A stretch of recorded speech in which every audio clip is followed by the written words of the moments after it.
আজকে দেখছি আমাদের স্বরাষ্ট্র উপদেষ্টা তিনি ঘোষণা করছেন যে যারা হাদিকে এভাবে গুলি করছে যদি ওই তাকে ধরাই দিতে পারে 50 লক্ষ টাকা দিবে। কত? এই কথাটা আমার কাছে পছন্দ হয়েছে না।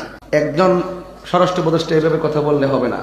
গত কয়েক মাস আগে আমার এই মসজিদের ইমামকে প্রকাশ্যে মারলো, ভিডিও ফুটেজ আছে, তারা প্রকাশ্যে ঘুরতেছে। ওই সময় যদি ওই সমস্ত খুনিদের গলা টিপে ধরা হতো, আজকে হাদিকে গুলি করার সাহস পেত না।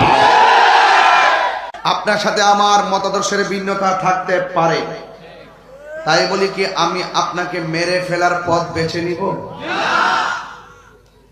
তাহলে গতকাল আপনি হাদিকে এভাবে গুলি করলেন কেন? গত কয়েকদিন আগে আমার রইসুদ্দিনকে প্রকাশ্যে পিটাইয়া মারলেন কেন? আল্লামা শহীদ ফারুকীকে ঘরের ভিতরে ঢুকাইয়া হাত পা বাঁধা গলা কেটে জবাই করলেন কেন?